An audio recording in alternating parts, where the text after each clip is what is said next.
بسم اللہ الرحمن الرحیم کے آر کے پروگرام آؤ بچوں سنو کہانی میں آپ کا استقبال ہے۔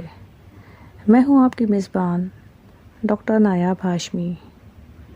پیارے بچوں، آج ہم آپ کے لیے لائے ہیں ایک دلچسپ کہانی جس کا عنوان ہے خوش رہنے والا بچہ، جسے تحریر کیا ہے احمد عدنان طارق نے۔ کہانی کچھ یوں ہے۔ ایک دفعہ کا ذکر ہے کہ دنیا کے کسی علاقے میں، جسے دنیا تقریباً فراموش کر چکی تھی، بڑے اونچے پہاڑوں کے درمیان ایک نیلے پانی کی جھیل ہوا کرتی تھی۔ وہاں ایک چینی نژاد بچہ رہتا تھا جس کا نام لیوچو تھا۔ وہ ایک بانس کی لکڑی سے بنی ہوئی جھوپڑی میں اپنے ماں باپ کے ساتھ رہتا تھا۔ وہ غریب تھا لیکن پھر بھی ہمیشہ خوش رہتا تھا۔ وہ سارا دن سورج کی روشنی میں ریس سے کھیلا کرتا تھا۔ وہ اڑتے پرندوں اور رنگین پھولوں کو دیکھا کرتا تھا۔ جب بھی وہ بھوکا ہوتا، اس کی امی اسے پیالے میں چاول ڈال کر دیتی، جو وہ اپنی انگلیوں سے مزے سے کھایا کرتا۔ اس کے اس طرح کھانے پر کسی کو اعتراض نہیں ہوتا تھا۔ ایک دن اس کی ماں نے اس سے کہا،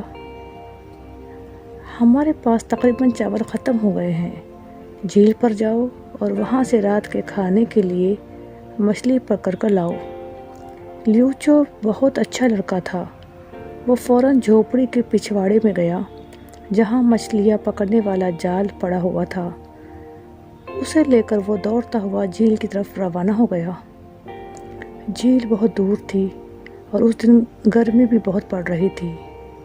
لیوچو سورج کی گرمی برداشت کرنے کا عادی تھا، اس لیے اسے اتنی مشکل پیش نہیں آئی۔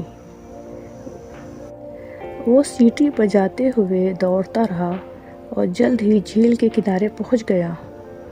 اس نے پانی میں مچھلیاں پکڑنے والا جال پھینکا۔ اس نے مختصر وقت میں ایک بہت خوبصورت مچھلی پکڑ لی۔ مچھلی کے جسم پر سرخ، سفید اور نیلی دھاریاں بنی ہوئی تھی۔ لیوچو بہت خوش ہوا، لیکن سرخ، سفید اور نیلی دھاریوں والی مچھلی اس سے بولی، پیارے لیوچو، مجھے چھوڑ دو۔ میں وعدہ کرتی ہوں کہ میں تمہیں جادو کی قینچی دوں گی جس سے تم جو تصویر کاٹو گے وہ زندہ ہو جائے گی۔ یہ سن کر لیوچو نے مچھلی کو پانی میں چھوڑ دیا۔ اس کی جگہ اسے کنارے پر پڑی ایک شاندار قینچی ملی۔ لیوچو بہت خوش تھا۔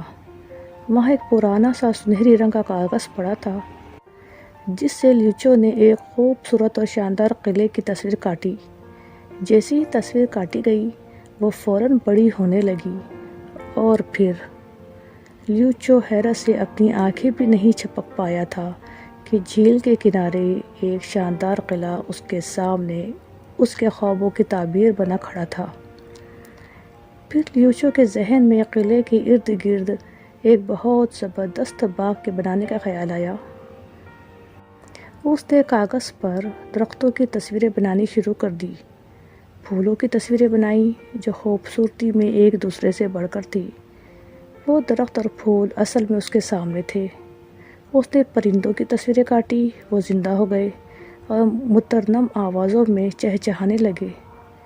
لیوچو وہاں سے بھاگا تاکہ اپنی ماں اور باپ کو لے کر آئے اور وہ قلعے میں رہ سکے۔ لیکن جب وہ ان کے پاس پہنچا تو اس نے دیکھا کہ وہ پرانے پھٹے ہوئے کپڑے پہنے ہوئے تھے۔ اس نے فیصلہ کیا کہ وہ ماں باپ کو نئے کپڑے لے کر دے گا۔ وہ فوراً قینچی لے کر کام پہ لگ گیا۔ اس نے ماں اور باپ کے لیے ریشم اور بروکیڈ کے کپڑے بنائے۔ جلد ہی وہ ان کپڑوں میں ملبوس تھے۔ وہ انہیں لے کر قلعے میں گیا۔ جب اس کے ماں باپ نے قلعے کو اندر سے دیکھا تو وہ دنگ رہ گئے اور بے اختیار اس کی تعریف کرنے لگے۔ لیوچو جب باغ میں اکیلا رہ گیا تو اسے خواہش پورا کرنے کی حسرت ہونے لگی کہ وہ اپنے ساتھ کھیلنے کے لیے اپنے ساتھی بھی بنائے۔ اس نے کاغذ سے کچھ گھوڑے اور گڑیاں بنائیں۔ کاغذ کے گھوڑے اور گڑیاں ہوا میں پھڑپڑانے لگے اور جلد ہی وہ جیتے جاگتے لڑکے اور لڑکیاں بن گئے اور وہ خوشی خوشی ہنسنے، بولنے اور پھر کھیلنے لگے۔ وہ لیوچو کے ساتھ کھیلتے ہوئے بہت خوش تھے۔ سورج ابھی چمک رہا تھا اور لیوچو کا دل خوشی سے بھر گیا تھا۔ وہ قلعے میں رہنے لگے۔ قلعے میں ان گنت کمرے تھے کہ ان کی گنتی ناممکن تھی، لیکن ہر کمرہ انتہائی بیش قیمت ساز و سامان سے سجا ہوا تھا۔ وہاں انتہائی مزے کی کہانیوں کی کتابیں اور کھلونے تھے، لیکن جیسے جیسے اسے یہ نعمتیں میسر آئی وہ کم خوش رہنے لگا۔ ایک ایک کر کے اس کی خوشیاں اس سے چھننے لگی۔ اگر وہ چاولوں کو انگلیوں سے کھانے لگتا تو اس کا باپ غصے سے اس کے کان میں کہتا، لیوچو یہ کیا کر رہے ہو؟ چاولوں کو ہاتھوں سے نہیں، چمچ کانٹے سے کھانا چاہیے۔ اگر وہ ریت پہ کھیلتا تو اس کی امی اسے ڈانٹتی اور کہتی، تم نے اتنے خوبصورت کپڑے پہنے ہوئے ہیں، ریت سے گندے ہو جائیں گے۔ سارا دن ناشتے سے لے کر دوپہر کے کھانے تک اسے پڑھنا پڑتا۔ بڑے پڑھے لکھے استاد اسے پڑھانے آیا کرتے تھے اور اسے الجبرا، جغرافیہ اور تاریخ کے مضامین پڑھنے پڑتے تھے۔ لیوچو کو یقین تھا کہ وہ یہ مضامین کبھی یاد نہیں کر سکتا۔ اسی قلعے کے باہر ہنستے شور مچاتے بچوں کی آوازیں آتی تو اسے اپنے پرانے گزرے ہوئے دن یاد آتے، جب وہ بھی سورج کی روشنی میں ان کے ساتھ ہنستا بولتا اور کھیلتا تھا، جب وہ پرندے اور پیارے پھول دیکھا کرتا تھا۔ لہٰذا دن بدن لیوچو اداس ہوتا گیا۔ ایک رات اسے نیند نہیں آئی، وہ بستر پر لیٹا کروٹیں بدلتا رہا۔ آخر تنگ آ کر وہ بستر سے اٹھا اور دبے پاؤں کمرے سے نکل گیا۔ وہ آہستگی سے قلعے سے باہر نکلا۔ قلعے میں سب سوئے ہوئے تھے۔ وہ باغ میں گیا اور پھر قلعے سے باہر نکل گیا۔ باہر چاند نکلا ہوا تھا۔ ماحول پر قدرت نے جیسے جادو کیا ہوا تھا۔ یہ وہ ماحول تھا جسے لیوچو بخوبی جانتا تھا۔ رات ٹھنڈی تھی، اسے تھوڑی سی سردی بھی لگ رہی تھی، لیکن وہ ہمت کر کے چلتا رہا اور آخر جھیل کے کنارے پہنچ گیا۔ وہاں اس نے اپنی دوست مچھلی، جس کے جسم پر سرخ سفید اور نیلی دھاریاں تھی، اس کو تلاش کیا۔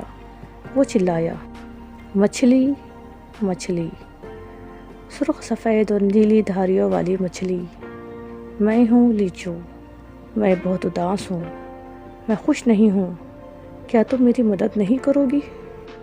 یہ آوازیں سن کر مچھلی نے پانی سے باہر سر نکالا اور بولی، اے میرے چھوٹے سے دوست، تم تو اتنے امیر ہو چکے ہو، لیکن دولت سے ساری خوشیاں نصیب نہیں ہو جاتی۔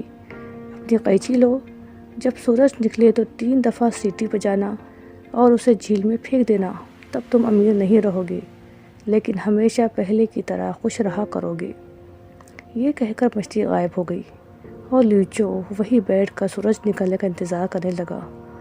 آخر اونچے پہاڑوں کے درمیان سے سورج کا جیسے نارنجی اور گلابی تھال نمودار ہوا اور زمین اس کی روشنی سے نہا گئی۔ لیوچو جو قینچی ساتھ لے کر آیا تھا، اس نے قینچی کو اٹھایا اور جھیل میں پھینک دیا اور پھر سوچتا ہوا گھر کی طرف روانہ ہو گیا۔ وہاں اس نے دیکھا کہ قلعے کی جگہ پرانی بانس کی لکڑی سے بنی ہوئی جھوپڑی کھڑی تھی۔ اس کی امی اپنے کپڑے پہنے ہوئے اس کے انتظار میں کھڑی تھی۔ اس کے ہاتھ میں اس کے لیے چاولوں سے بھرا پیالہ تھا۔ وہ اسے دیکھ کر مسکرائی۔ لیوچو نے پیالہ لیا اور سورج کی روشنی میں ریت پر بیٹھ کر انگلیوں سے چاول کھانے لگا۔ اس کے لبوں پر مسکراہٹ تھی۔ وہ پھر دنیا کا سب سے خوش رہنے والا بچہ تھا۔ تو بچوں، امید ہے کہ آپ کو یہ کہانی پسند آئی ہوگی۔ جلد ہی آپ سے دوسرے سیگمنٹ میں ملاقات کرتے ہیں۔ اللہ حافظ۔